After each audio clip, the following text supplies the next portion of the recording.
I'll begin the first lecture and just to give you some highlights on why this program or why this course, as I was mentioning in my welcome address, just to understand that where there is a need and why phytochemicals have become the need of the hour and why cell biofactories for producing these phytochemicals.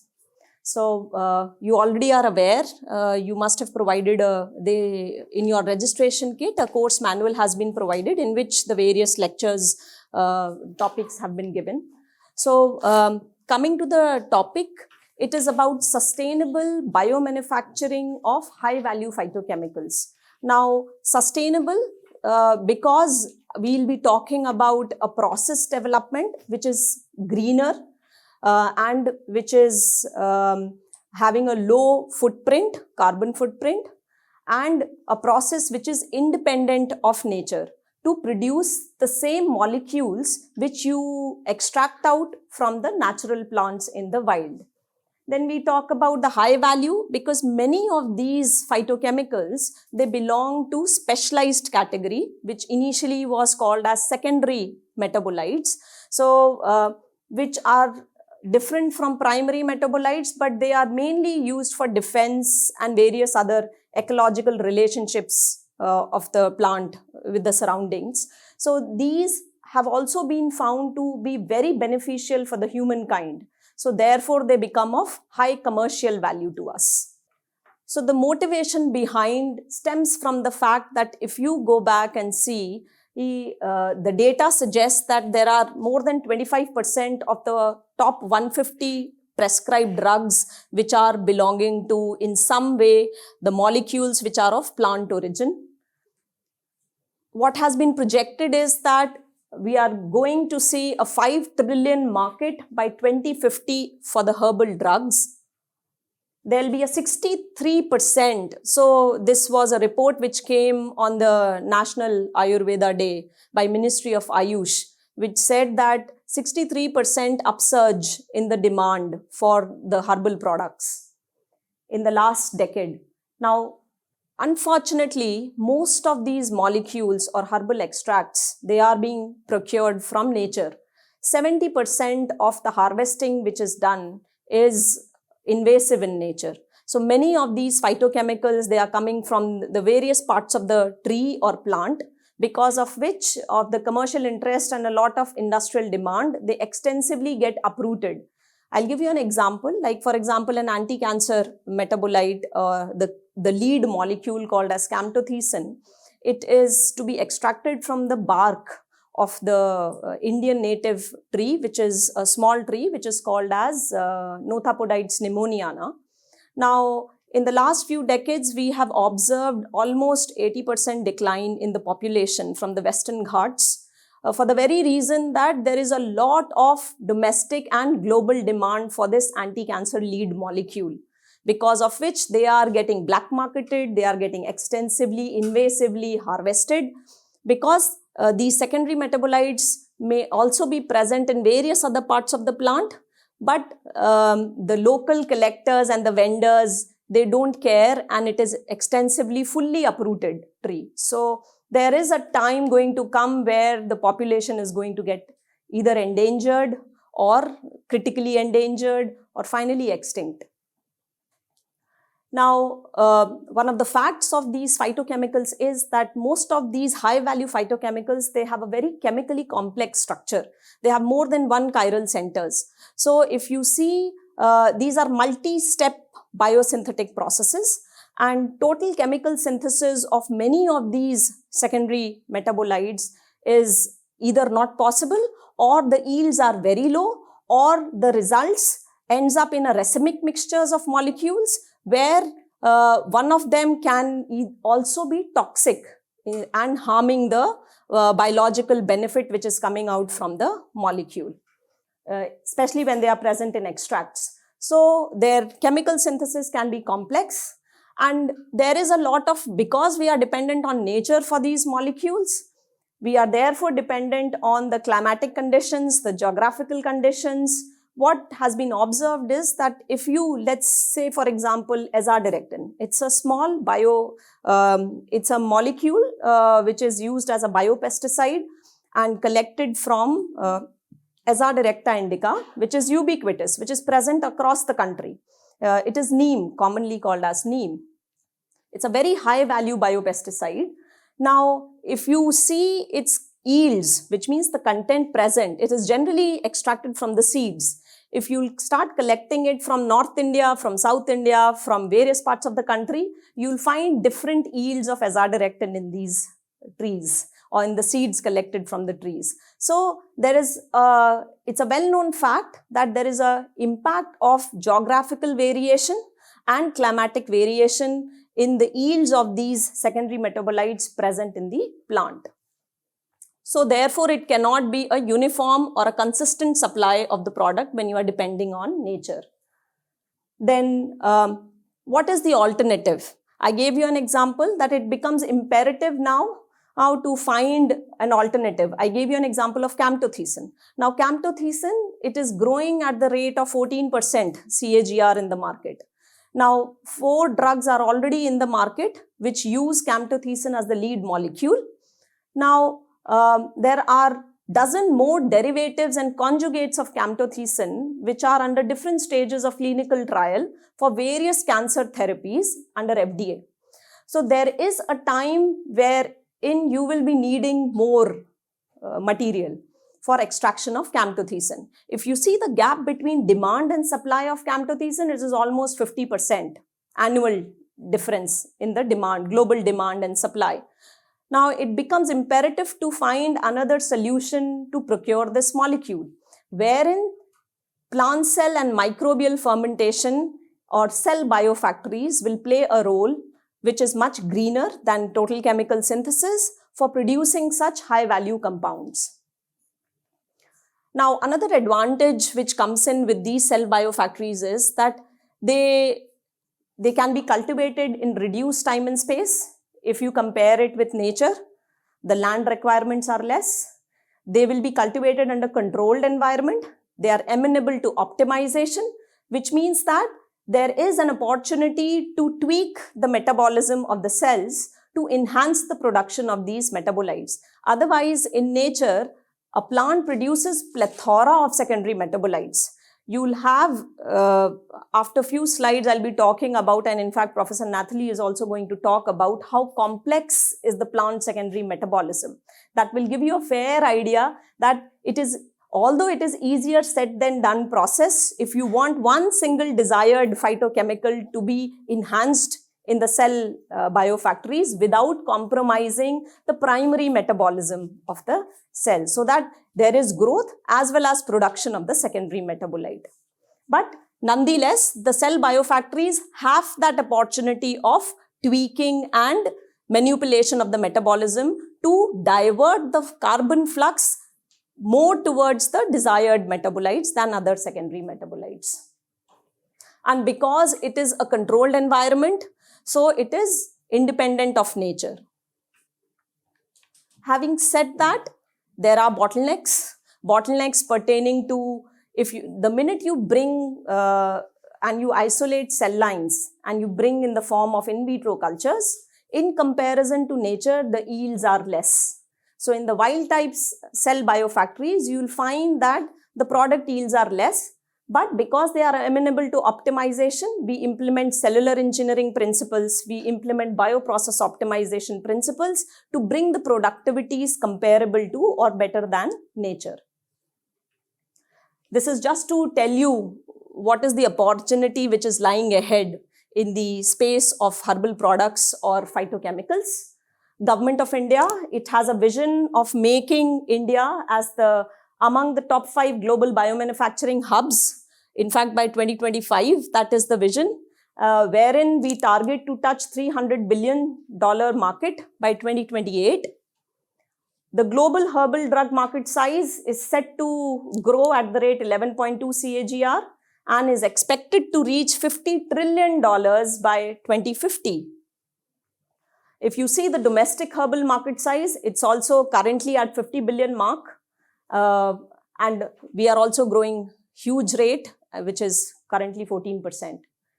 Now, if you see all this, where do we stand at present? India and China, we are very rich in biodiversity. We are very rich in our ethnobotanical knowledge of medicinal plants. But if you compare ourselves with China, it's not that we are less, but practically speaking, they are holding 13% of the share, where we are holding only 2.5% of the share. So you can understand how much scope is there for us to cover this global demand. Now, Indian export is also rising, so which is a good thing for us. As I said, 70% of what is being collected is invasively being harvested, because of which there is a lot of pressure on the natural resource. Every year, this is an older data. Maybe at present the data has changed, but a few years back, 10% of high-value medicinal plants, which are accounting to nearly 65 of them, are now under various categories, either becoming vulnerable or becoming endangered, or in fact becoming critically endangered. I'll again give you an example of camptothecin, which is a very high-value molecule, even in terms of future demand. There are only 2 major plant sources commercially from where, although 16 other species are known, but commercially, to the best of my knowledge, they are being sourced in China through Camptotheca acuminata, in India through Nothapodites pneumoniana. And both of them are now endangered. In fact, Camptotheca acuminata is critically endangered in China, and Nothapodites pneumoniana is also now endangered. So you will come to a scenario where, with the continuous to fulfill the increasing market demand, you may end up with extinction of these plant species, which are of high value. Now, another good point to note is that because of the impurities present in these extracts or raw material, there is a huge amount of raw material which is getting rejected during the exports. So, which also indicates that there is a need to have a consistent product quality, a uniform product quality, when you are looking at international standards, to meet the international standards. Now, one of the disadvantages, if you are dependent on nature, is also a fact that it takes time for the plant or the tree to reach. Sometimes phytochemical expression is seasonal. You will not find the phytochemical of interest all throughout the year. It may be a case.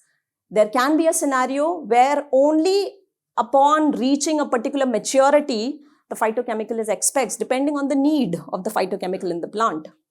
So if it is a tree, it may take almost nearly around 10 years to reach to maturity, where you can find a higher yield of the metabolite in the bark.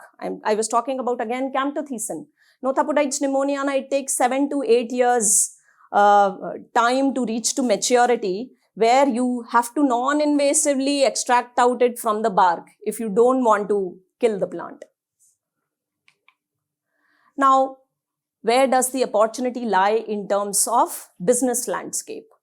This is a snapshot, in brief, the business landscape of herbal drugs or herbal extracts in the market. Where does the bioprocessing or cell biofactory production can play a role? If we can develop a plant cell-based bioprocess or microbial-based bioprocess for producing these phytoextracts or plant biomass or phytochemicals, then we can hugely reduce our dependencies on all these 3 areas which have been crossed here. The green area, which the biggest cross, is our dependency on natural procurement from the wild. The other 2 small boxes will be talking about our dependency on total chemical synthesis or synthetically derived phytochemicals, because these are sometimes, mostly I would rather say, I hope there are no chemists here, but mostly these are also a compromise because of the toxic byproducts or the harsh conditions or the chemicals which are required, and these are multi-step driven processes. So, non-sustainables many of the times. Then the imports, we are also, like, I'll again quote the example of camptothecin. The demand is being fulfilled even domestically by importing camptothecin as a lead molecule for the drugs in the market in India from China. So if we can come up with an indigenous technology to produce these high value phytochemicals, then we can reduce hugely our dependencies on all these three spaces. And these are the big market size or the market which is available if you come up with such an indigenous technology to cater to. The product can cater to health and wellness industry. Phytochemicals cater to food and textile industries. Phytochemicals have a role to play in cosmetic industry. There's a huge upsurge in the demand of natural products in the cosmetic industries, both internally and globally. Ayush industry, that's a well-known fact and very much aligned, and pharmaceutical industry. So there is a big available business market or opportunity for phytochemicals. Now, having said these things, I think we have laid the stage for why this technology is of importance and the current need of the hour. So, as I was mentioning, what can be an advantage of using plant cell biofactories? In fact, it also goes well with any cell biofactories, even by heterologous expression of the plant pathways in eukaryotic systems like yeast. In fact, microbes can be fungi even. We'll be talking later in the course about this. So what are the advantages? The advantages include there can be controlled supply, which means, as I was mentioning and giving an example of azadirachtin, that you collect from different parts of the country, you will find different yields. So there is no consistent product yield which is possible to fulfill the demand. By using an in vitro production platform, you have the liberty of maintaining the product quality, and it is uniform and consistent throughout the year. Green and safe technology, I don't have to talk about, it's a biotechnology. So obviously it is much greener and safer if you compare it with chemical-based synthesis. Reduced time and space, I already gave you an example. It is seasonal in nature. The tree may have to reach to a particular developmental stage to see the expression of the phytochemical. So that is also taken away in the in vitro system. Now, they are also tools for conservation, which is an added advantage. We don't, in terms of commercialization, it may not come very straight that it is a big advantage. But if you see about the future, then you are conserving the climate, you are conserving the biodiversity, and therefore there is much added benefit in terms of sustainable development with this technology. Now, because these are cell biofactories, as I mentioned, they will be amenable to process optimization. You can apply exogenously, you can manipulate media composition, you can manipulate, have additives exposed to these cells to divert the carbon flux or to enhance the production of these phytochemicals in these cells. So what are the three aspects when you are developing these cell biofactories? What are the three aspects which should be considered and which we'll be discussing during these 2 weeks of the course? One is the cell line development or the process development. So what is important is to develop a high yielding cell lines, whether it is plant cell line or it is a microbial cell line. The step one begins with developing a high yielding cell line, which also includes screening and selection. And if it is heterologous expression, then entire from de novo, how to express the pathway into the cell line, microbial cell line. Now, when we are dealing with plant cell lines, the advantage is that many of these, the pathway is there because of the totipotent nature of the plant cells. But what then we have to do in process optimization? We have to manipulate the culture conditions. We have to manipulate, that involves media optimization, that can involve environmental condition optimization, that will also involve additive additions because plant cells would require hormones. So all these additives we'll be talking about that will be required, and some elicitation strategies, how without even transforming the cell, you add these additives in the medium so as to give the signal to the cell biofactories to overproduce these molecules. I'll be coming into details of it when we'll come to process optimization part of the course. Then talking about metabolic engineering is another big wing, wherein not only plant cell biofactories, but also microbial biofactories. Professor Nathalie is going to stress upon how the heterologous expression of plant pathways in microbes, eukaryotic systems. And I will be talking about how to use this tool to overproduce plant metabolites in plant cell lines. Now, we'll also be discussing some of the case studies where, as I mentioned earlier during my talk, that the minute you generate in vitro cultures, the yield of these phytochemicals are very low. Now, this will be a hindrance in their economic feasibility. Now, economic feasibility of a bioprocess comes with high productivities. How to improve productivities? You have to have appreciable biomass concentration, and you also have to have reasonable product content per unit biomass, which is product yield per unit biomass. So both the things, how it has to be increased is also can be done using metabolic engineering tools, where how to overexpress or downregulate certain steps in the pathway, which will lead to preferential flow of carbon flux towards your desired metabolite. Then plant multiomics. This is again something which Professor Nathalie is going to stress upon, which has a huge role to play to decipher the pathways. Many of these high-value phytochemicals, even till date, their biosynthetic pathways are not fully elucidated. The biological activity is known, the potential is known, but the pathways are not fully elucidated. So that becomes a bottleneck for developing cell biofactories, because then you have your hands tight, right, in terms of the strategies which you can use to manipulate the metabolism to generate high yielding cell lines.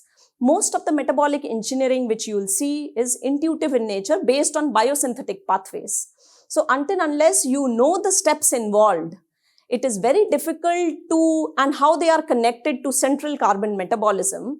It is a hit and trial to do these experiments, and knowing that the cell factories grow slow, especially plant cells. Every hit and trial experiment will cost you time, money, resources. So how can we rationally develop metabolic engineering strategies? We'll also be discussing in this course. And plant multiomics will include all your metabolomics, transcriptomics, proteomics, how these tools can be used to decipher the plant pathways, to identify the key enzymes present, which are playing their functional role in terms of the production of the secondary metabolite. This is just a small, I would say, a schematic on what are the steps involved while developing a plant cell-based bioprocess. Any fermentation process will begin with a cell line development. So in case of a plant cell-based bioprocess, we generate cell lines from explants. I'll be talking it in detail, but just to let you know, you isolate the cell lines from the plant parts. Once you have the cell lines in hand, they become your working cell bank and master cell bank. Using these cell lines, you develop cell suspension cultures for the very fact that it is easier to scale up and optimize. So we bring them in the form of a cell suspension cultures. These cell suspension cultures at a small volume level, which generally happens at shake flask level, that is where you try to do your cell line optimization and your medium optimization. So these things are generally taken care at this shake flask level. Once your medium has been optimized, which can also include additives here, yield enhancement strategies like addition of elicitors, precursors. I'll get into the details when we come to this section. So once the shake flask parameters have been optimized, we take it to the reactor level. Why do we take it to the reactor level? Because until now, the conditions are not controlled. At the reactor scale, you are now maintaining the conditions at their optimum value, and you will be now optimizing the fermentation conditions for scalability. And you will be deciding the right scale-up criteria at the lab reactor levels to develop the technology at least to TRL 4-5 level. So in terms of technology readiness level, we start from TRL 2 to TRL 9 before you can take it to the market. At the lab scale level, with the lab scale reactors, we reach up to 4 or 5 level before the technology can be going to pilot scale validation or a pre-pilot trial for any technology transfer to happen to the market. So this is a schematic. So I was talking about the upstream part. Once your upstream has been finalized, you also have to look at the downstream processing part. The downstream part will be talking about isolation of the phytochemicals. You'll be now eventually as the course will move ahead, you'll realize how complex is the plant secondary metabolism in plants. For the very fact that nature has given them a tool. Nature knows that they cannot move and run away if there is any harm coming to them. So nature has given them an ability to produce plethora of secondary metabolites and with specificities towards that particular danger. So by natural sense, you will see a plant producing numerous plant secondary metabolites at any given time, sometimes only when that particular harm happens and sometimes all throughout. So I'll be talking about that secondary metabolism just to make you realize that at any given time, the cell carbon flux, the metabolism is being diverted to multiple products. So if you really want economical feasibility to come in, it becomes imperative to do process optimization even through cellular engineering or through culture conditions optimization to increase the productivities. Just to give you an idea, where does the world stand in terms of commercialization of plant cell fermentations? And the world is marching ahead. Every year, there are additions happening to commercial plant cell fermentation based companies to this list. Now, one of the prime members to this list, I'll be talking about Phyton Biotech. Phyton Biotech is the world's largest CGMP. They have a facility of 200,000 liter reactor. They are responsible to fulfill the 1/3 of the global market demand for Taxol. The molecule is paclitaxel. So, which is catering to various cancers. It's a drug for ovarian cancer, for lung cancer, for breast cancer. So, this is a huge demand drug, well-known molecule for cancer treatment in chemotherapy, and which is being fulfilled via plant cell fermentation by Phyton. Then Protalix, another company from Israel, which has come up with plant cells being used for heterologous expression of human proteins, animal proteins. So they are also using plant cell lines for expression of human proteins. So they have come up with a drug for Gaucher's disease for us using carrot cell suspension cultures. Then South Korea, Japan, there are many companies in these regions, even in Asia, which are now using commercial plant cell fermentation based strategies for producing various phytomolecules. I'll just in brief talk about Taxol. The story of Taxol, how it began and how did it end up in a plant cell fermentation based company. In fact, I was having a discussion and I came to know it was a spin-off from a university. So Taxol was identified in 1967 by National Cancer Institute in US from the bark of the Pacific E tree, Taxus brevifolia. It is used in inflammation and was developed as an anti-cancer agent by BMS. You can see the complex structure of paclitaxel, and this is the E tree. It's also extracted from the bark of the E tree. So just to mention, so it has started, established in 1967, the discovery happened. But actually, when did it start? See how much resource and time has gone into it. 1955, there was a huge screening project done by NCI to discover anti-cancer agents. So what did they screen? They screened 35,000 plants. By 1967, they were able to hit upon Taxol. In 1969, 10 grams of pure compound was used for all the analysis. And from where it was coming? For that 10 gram of pure compound, 1200 kgs. Can you imagine? Kilograms of the bark was used for this purpose. So if you are needing 1200 kgs of bark, how many trees will you have to harvest? 1979, the biological activity was established. 1984, the clinical trials happened, but at the first stage itself, there was a problem of supply. NCI very soon realized that to fulfill the demand, they cannot wipe out the population of plants. So then, whom to give it away to? Despite the fact that it was very clear and now established that Taxol can be a key drug to play a role in cancer therapy, they realized that 360,000 trees will have to be destroyed to fulfill the the demands of the US. 1989, then they gave it to BMS that you take this and you do whatever you want to. So then BMS invested some money, being a commercial entity, and they came up with the drug from the molecule paclitaxel.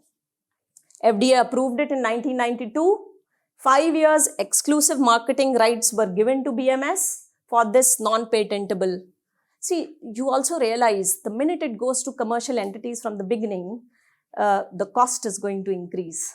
So if you see the cancer treatment cost in the country, we are hugely dependent on molecules or the drugs which we import.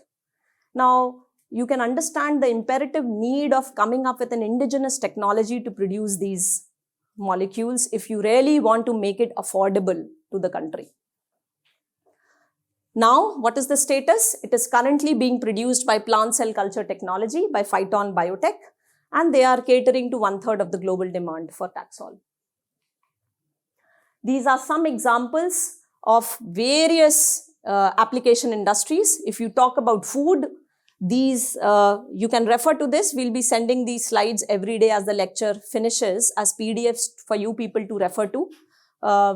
You can yourself go and check. These are the plant species which are being commercially explored for various food ingredients. Either they are being used as pigments, or they are being used as flavoring agents, or as dietary supplements. So there is a lot of application areas in the market which phytomolecules can cater to. If you see pharmaceuticals, there are enough, and all these are commercial plant cell fermentation based entities which are producing these molecules for various purposes. So these are catering to pharmaceutical industries where you can, podophylotoxin is another anti-cancer drug. It is known from a plant which is rare in Himalayan. So it is a Himalayan plant found, which is a rare species from where you extract out podophylotoxin. In cosmetics, there is a huge upsurge, as I said, in the cosmetic markets and demand for natural products, plant-derived products. So there is a good scope there for plant cell fermentation. In heterologous protein, I gave an example of Protralix, and there are many other companies also who are now working towards expression of human or animal proteins in plant cells. Now, I want also to make you realize how complex is plant secondary metabolism, and why, even though you will isolate the cell biofactories, there will be a need to do process optimization. There will be a need to do cellular optimization of the metabolism if you really want to bring in economical feasibility in the process. In the end, you can only survive in the market if you have economical feasibility in the place. Even though with lot of good intentions, but you can only survive the competition if there is economical feasibility in the process. So how to bring in economical feasibility in the process? You need to understand many of these strategies which we will be talking about, be it additive additions or media optimizations, the requirement of hormones. One of the most promising strategies in plant cell technology to overproduce phytomolecules is elicitation. Now, elicitation is a phenomena where you give signals to the plant cells or tissues that something bad is happening. Many of these phytochemicals, which are of high value, as I said, they belong to secondary metabolism. Secondary metabolism role I'll be talking about in detail, but it has something to do with its survival. Now, if you give the signal to the plant cell that something bad is happening, what happens? That the plant metabolism will start gearing towards protecting itself. And in that course, it will start overproducing these phytomolecules of interest. So that is a non-transforming strategy which is used in plant cell culture to overproduce these phytochemicals. Now, from where, how to identify what can be the good elicitors? So where to go? You cannot just randomly do hit and trial and see, I'll add this, I'll add that, and then I'll see what is happening. That is one way of doing it, but that's a bad way of doing research. So what do? You have to reduce the hit and trial. So you go to nature, you go and find out, you get the cues from nature. Why is that produced? That molecule is produced. What is the role of that molecule in the plant? How is that molecule getting produced? If you know about these things, then you will also be able to understand the ecological relationship of the plant with its surrounding, which is guiding towards the production of this molecule. And then you exploit it in vitro conditions. Like for example, if a particular molecule is getting produced because of attack by a fungal pathogen, let's say.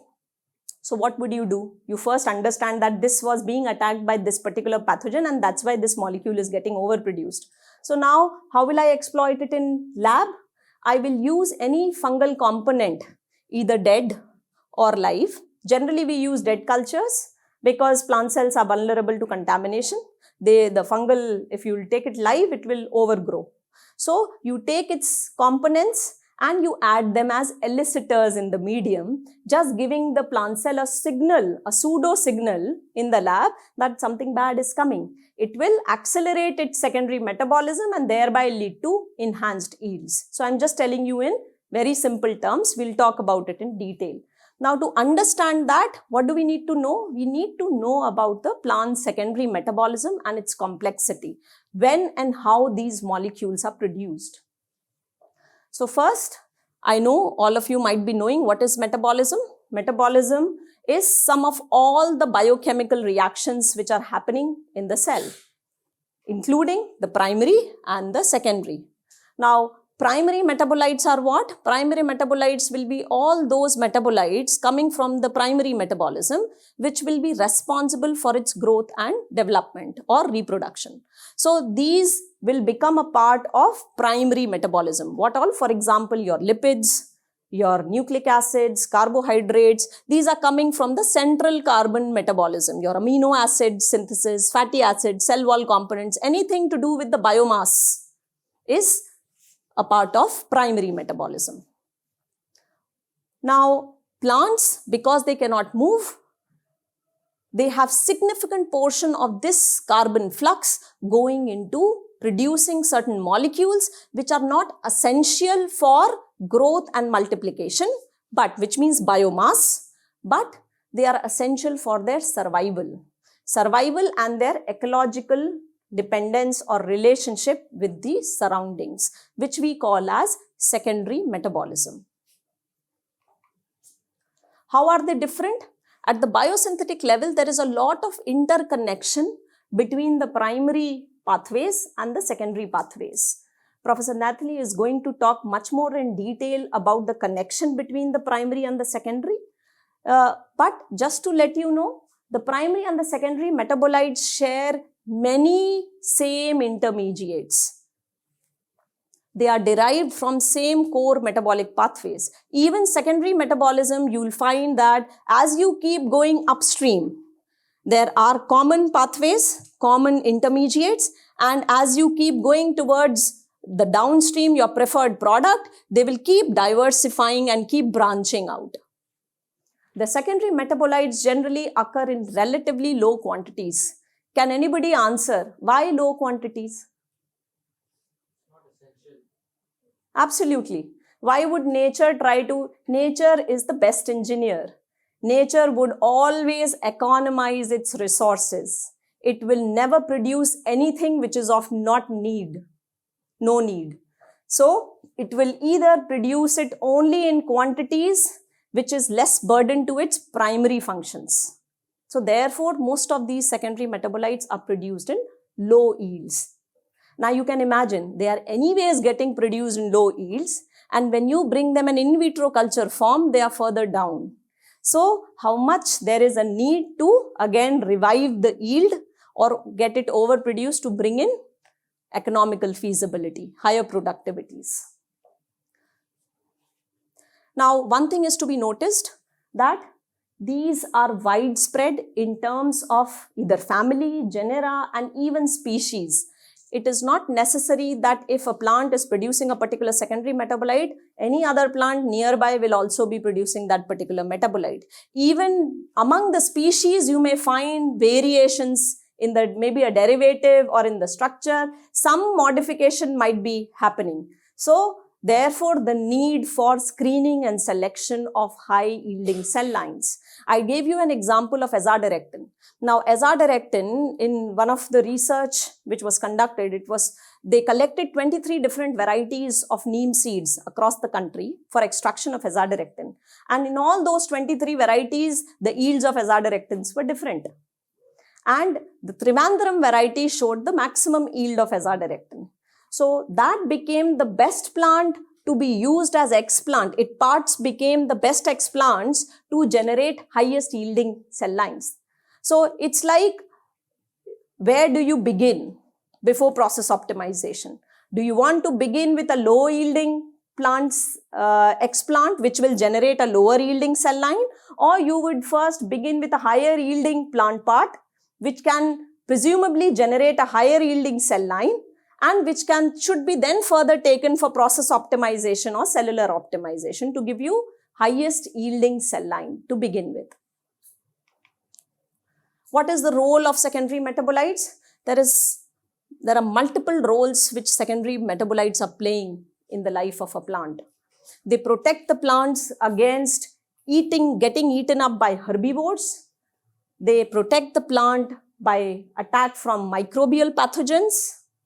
They serve as attractants. So I was until now only talking about protection, but they are also helping the plants in attracting the pollinators, sometimes attracting the predators of their pathogens. So you will realize as I'll move on that plants do produce certain secondary metabolites which are volatile in nature or give colored cues to the predators of their attackers. So this is how it is working. So they act as attractants in the form of either odor, color, or taste for pollinators and seed dispersal animals. The secondary metabolites can function as agents of plant-plant competition. So there is a fight going on for survival, for sunlight, or there are weeds which are overgrowing on the plant. So now how to evade them?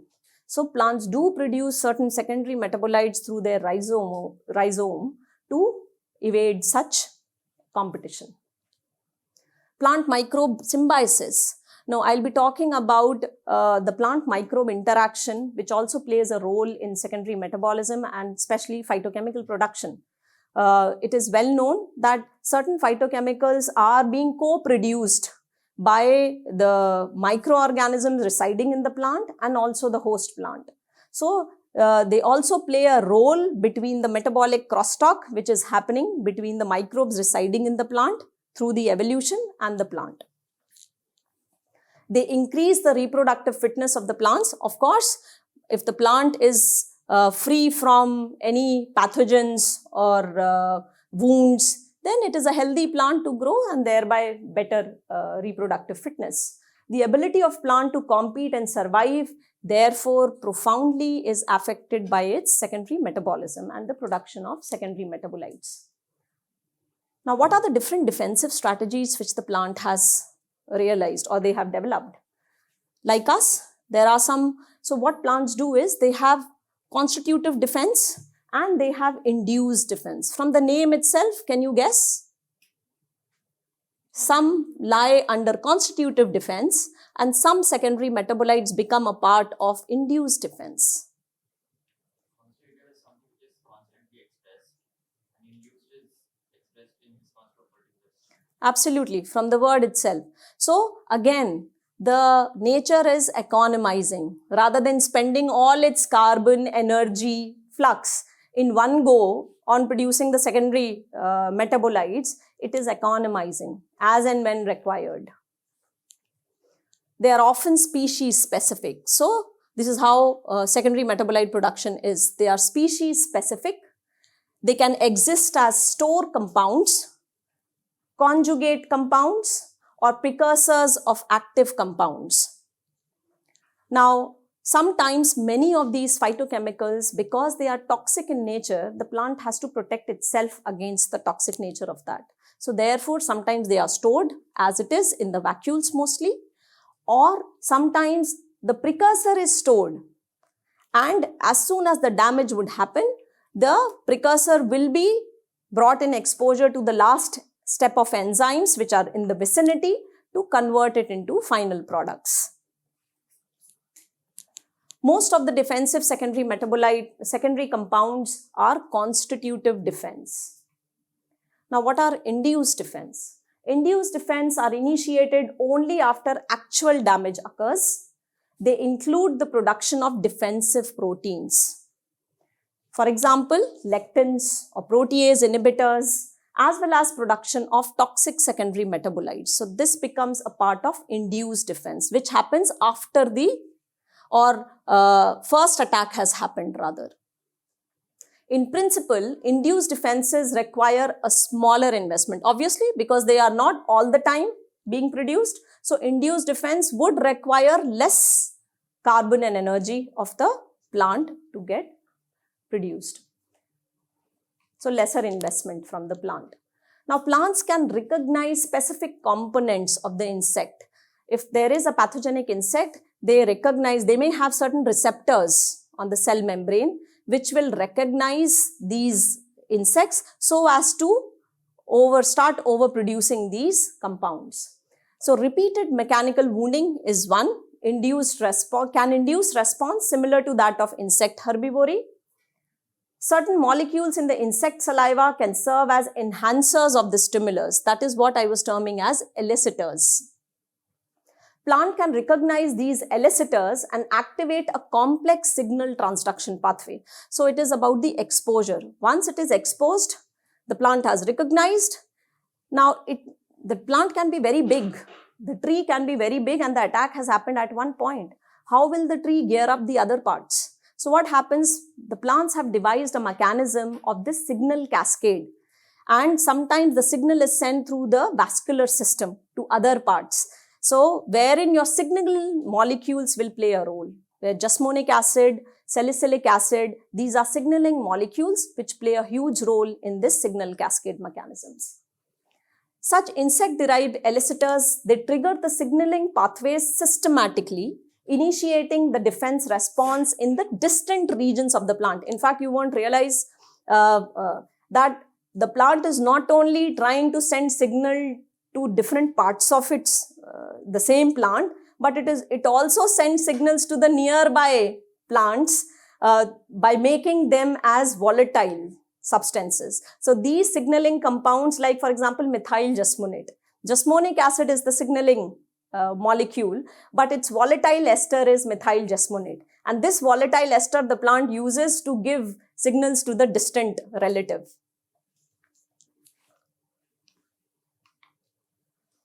A major signaling pathway involved in most plant defenses is activated by jasmonic acid, and octadecanoate pathway is the pathway which is responsible for its synthesis. Now, jasmonic acid level, it will rise steeply in response to the insect herbivore damage and thereby triggering the production of many proteins or enzymes involved in plant defense. For example, jasmonic acid is synthesized from linoleic acid. Now, linoleic acid is a membrane lipid component. So, you can imagine the first exposure will happen at the membrane site, the cell. The minute it has been damaged, linoleic acid will be used to give the signal for inducing the production of jasmonic acid, which will further elicit the octadecanoate pathway. and it will further be used in the signal cascade mechanism to overproduce the synthesis of certain proteins which are involved in plant defense and production of secondary metabolites. So what does jasmonic acid do? Jasmonic acid will induce the transcription of host of genes which will be involved in the defense metabolism. Among these genes, they will encode. So what are they in the end they are trying to do? It will encode key enzymes in the major pathways for secondary metabolite synthesis. I told you that the primary and the secondary are related. There are common intermediates even in secondary metabolism. Upstream, there will be common pathways. So jasmonic acid will trigger the enzymes of these common intermediates. Several other signaling compounds including, so it is not only one direction the plant is taking, plant is using multiple ways now to protect itself towards the same purpose. It is also using other compounds like ethylene, salicylic acid, methyl salicylate, also to induce the production of secondary metabolites. This concerted action is what will give the full activation of plant defense to protect itself.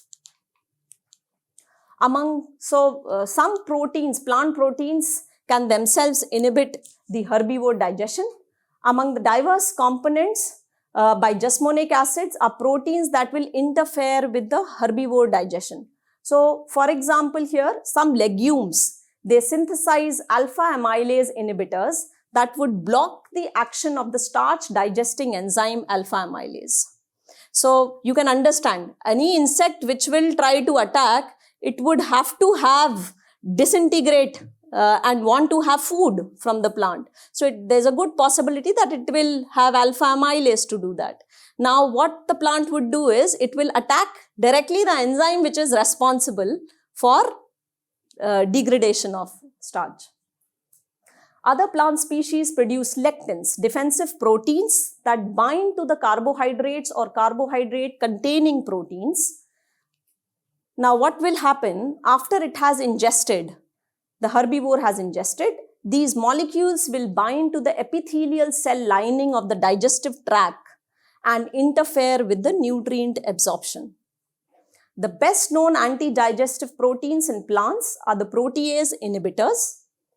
They are found in legumes, tomatoes and other plants. These substances can block the action of proteolytic enzymes in the herbivore.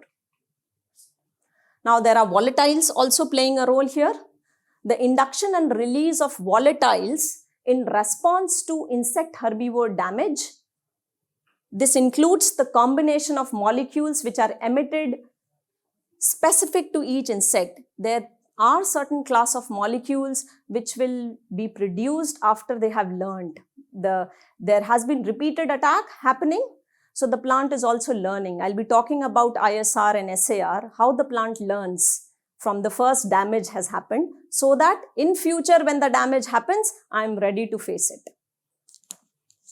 So typically includes representative from 3 major classes of secondary metabolites, the terpenes, phenolics and alkaloids. So most of the secondary metabolites which are involved in secondary metabolism and are part of the plant defense, their beginning happens from these 3 classes of plant secondary molecules, and further they can be combination of one or more. In response to mechanical damage, all the plants additionally will emit lipid-derived products such as green leaf volatiles. So I'm trying to tell you and give examples of different ways in which there is such a wide range of plant secondary metabolites which the plant produces at any given time as per requirement. Now these are mixtures of terpenoids and fatty acids. They attract the natural enemies. I was giving an example here, which is of the predators and the parasites of the attacking insect. So they'll create these volatile signals, and these volatile signals is just to attract the predators so as to come and attack the herbivore or the pathogen on it. The volatiles relieved by the leaf during moth oviposition, this is an example, can act as a repellent to other female moths. So what will happen? A moth has come. So first is a compromise. First compromise has been done, but now how to protect the damage. So it will produce the secondary compounds which will have an odor or a signal which will evade the others to do the same thing. Many of these compounds remain attached to the surface of the leaf and they will act as a feeding deterrent because of the bitter taste or the taste which will have. Now you must have realized some of the fruits, they are bitter in taste when they are raw. Why is the nature doing it? Because it doesn't want it to be, the fruit is still not ready for dispersal. So it wants to evade away the herbivores or to even humans. So therefore, it will create certain metabolites which will have deterrence, taste deterrence. You will not taste it. So you will not bite it. Some penetrate the cuticle, the cell wall directly by secreting lytic enzymes which digest these mechanical barriers. This is how the pathogens are strategizing to invade the plants. There's a diverse array of pathogens, so there are diverse ways of penetrating the plant. Either they will directly damage the barrier or they will make use of the wounds which are already created in nature on the plant or the openings. Openings like your stomata is an opening, lenticels are the openings. So they will make use of those openings. And sometimes the pathogens will be residing on the pollinators, the phloem feeders, for example. So once they get an entry into the vascular system, they can spread throughout the plant. This is how certain viruses spread. Phloem feeders such as whiteflies and aphids, they deposit pathogens directly into the vascular system. Thereby, they can easily spread throughout the plant. Now, antimicrobial compounds are synthesized before the pathogen attack. So which is constitutive defense. So now the plant is producing something before and the plant will also produce something after the attack has happened, such that there is a concerted effect of all these mechanisms to evade away the pathogen. Several classes of secondary metabolites have strong antimicrobial activity when tested in vitro. For example, saponins. It is a group of triterpenes which disrupts fungal membranes by binding to sterols. There's an example given here. What was found was that when saponins were made to get produced less in the mutant oat lines, they observed that they became less resistant to fungal pathogen attack. Infection induces additional antipathogen defenses. After every infection which is happening from a pathogen, the plant deploys a broad spectrum of defense against the invading microbes. A common defense is the hypersensitive response. So what happens in the hypersensitive response? First, the plant sacrifices. Some of the cells right where the point of infection has happened, they will be made to die. Why they are made to die? Any guess? Why? Because they are toxic. So they are No, the cells, the plant cells at the they point of already have infection. the, virus or whatever. So why would it not spread? Dead cells metabolism does not take place. So which means that now there is a mechanism by which they are deprived of the reason for which they had attacked the cells. So there is no metabolism happening, there is no synthesis of carbon source or food happening. So thereby reducing the spread, the rate of spread. Now they will do this by having a burst of certain reactive oxygen species, nitric oxide, and so such that some of them will be used to directly sacrifice the cells near the wounding site or in fact even to the attacking pathogen if they can get evaded by the reactive oxygen species generated. So the hypersensitive response is often preceded by the rapid accumulation of reactive oxygen species and for nitric oxide. Cells in the vicinity of the infection synthesize a burst of toxic compounds formed by the reduction of molecular oxygen. Active oxygen species will contribute to host cell death. So this is the sacrifice as a part of the hypersensitive response, or in fact sometimes to kill the pathogen also directly. Now another defensive response will be the formation of hydrolytic enzymes that will attack the cell wall of the pathogen. in the plant. So these will be an assorted class of glucanases, chitinases. Why chitinases, for example, if it is a fungal pathogen? Hydrolases, which will be induced if there is a fungal invasion happening. And now can you connect the dots? Why elicitors? These hydrolytic enzymes will belong to a group of proteins that are closely associated with pathogen infection, and therefore they are called as pathogenesis related proteins. So PR proteins have an important role to play in plant defense. Response of plants to bacterial and fungal invasion is the synthesis of phytoalexins. Now, phytoalexins are your plant secondary metabolites. Phytoalexins are a class of plant secondary metabolites which will have strong antimicrobial activity and which will get accumulated around the site of infection. Now, please always remember, not all plant secondary metabolites are synthesized after the pathogen attack.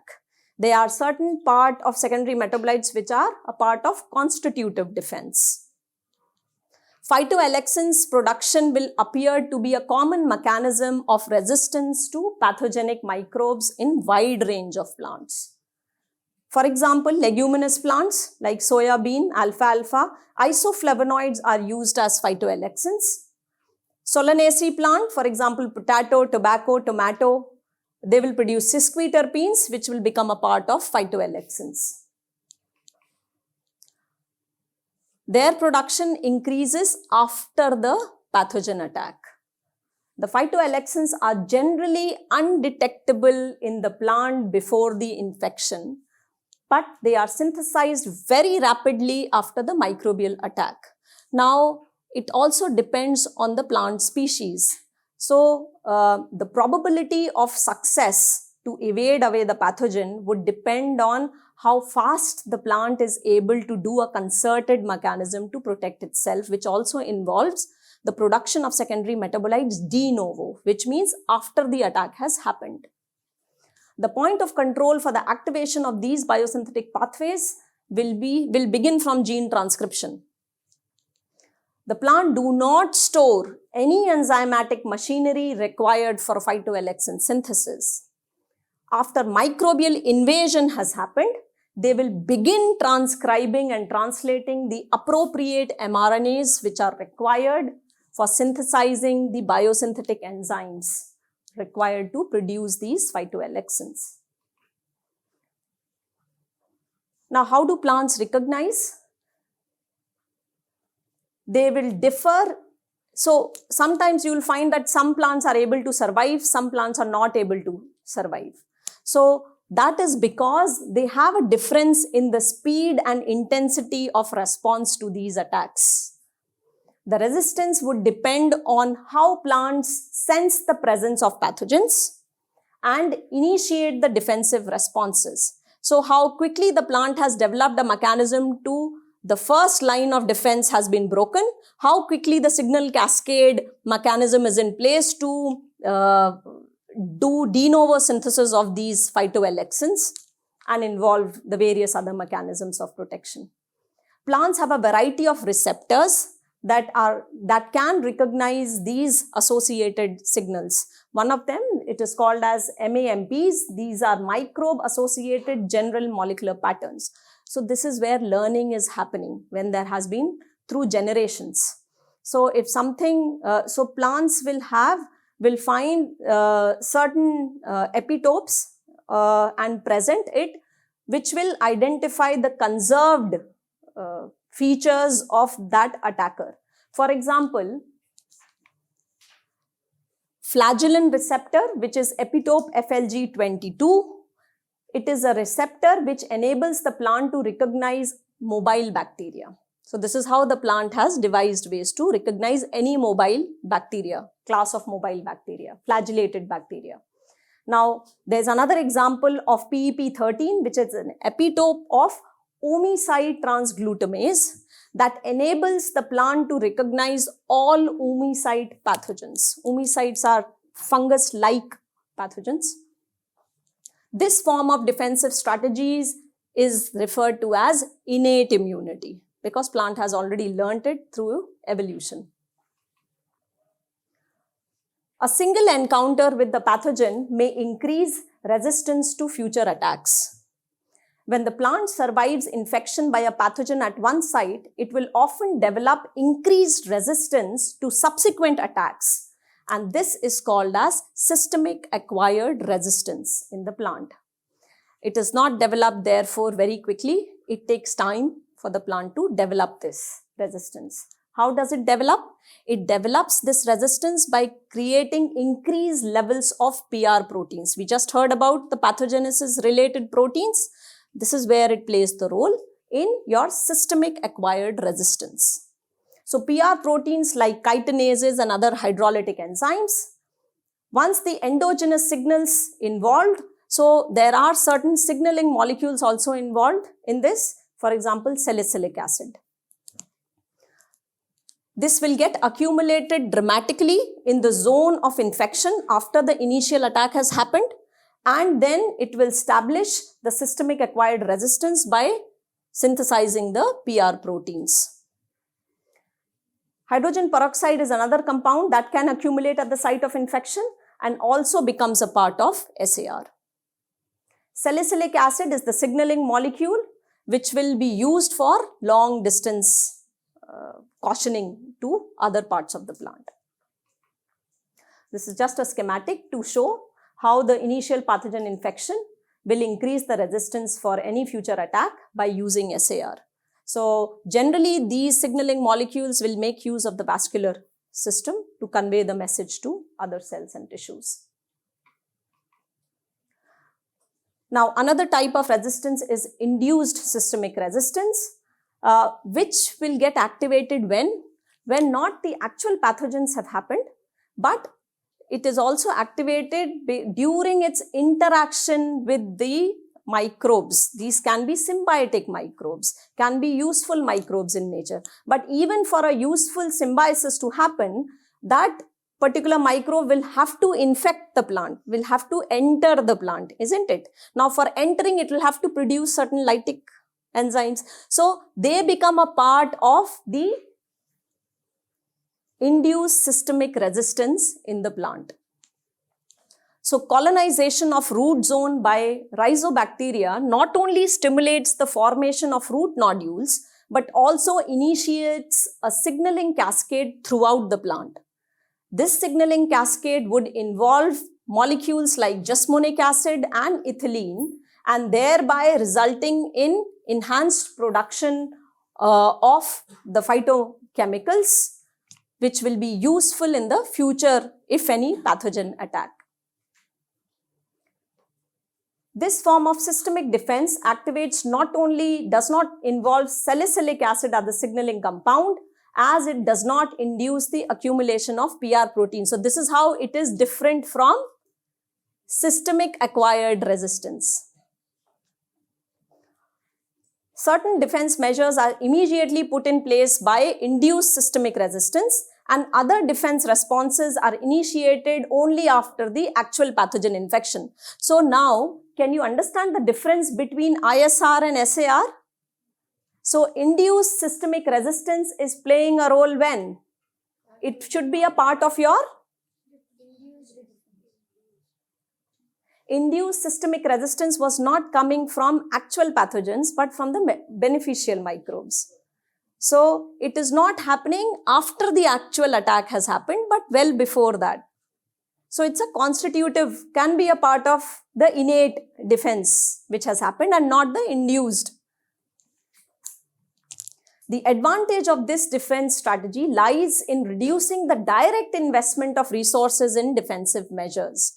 So it is avoiding the usage of the resources when the plant is healthy, is not under attack, but still gearing up in case if the future attack happens, then we are prepared to produce the phytochemicals required. So this is the part of induced systemic resistance where jasmonic acid will play a role or ethylene will play a role.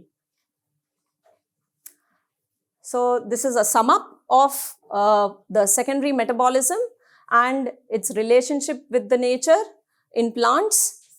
you can see how many different kinds of stresses a plant can face in nature and how the plant is gearing towards protecting itself against those. So just a question for all of you, if anybody can give me the full form of HIPVs. Any guess? After whatever we have heard in this talk.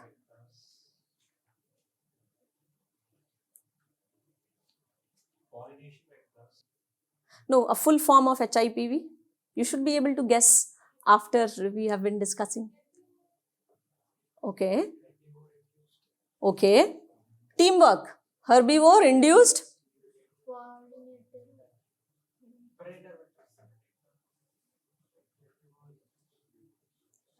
Something, so you can also guess from the diagram itself, what can it be possibly?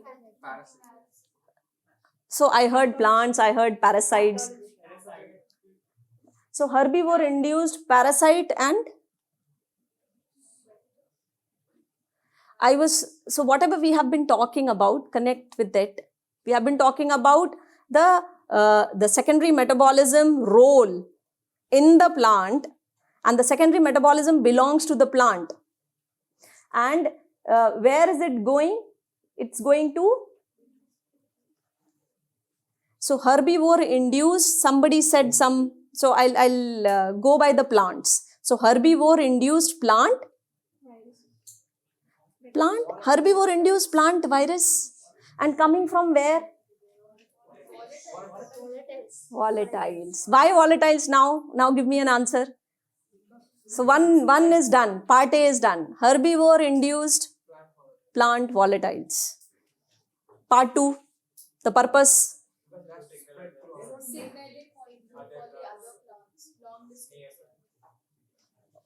Herbivore induced plant volatiles. That was signaling molecules of the plant. The jasmonic acid, the salicylic acid. Interact further attacks by the Okay, one hint. Very good, very nice. So I was about to give a hint that is there something to do with that arrow which is coming from carnivore or predators. So you are right, you are done. So part A and part B solved. Okay, so this brings to an end to this talk. I will leave at this slide where there is an interrelationship, I said, between the primary metabolites and the secondary metabolites. And there are major 3 classes of plant secondary metabolites which belong to terpenes, phenolics and nitrogen containing, which we call as alkaloids. And they have a very important role to play in commercial applications of phytochemicals. So now the next lecture will be by Professor Nathalie, and she'll get into the details of the secondary metabolites for you.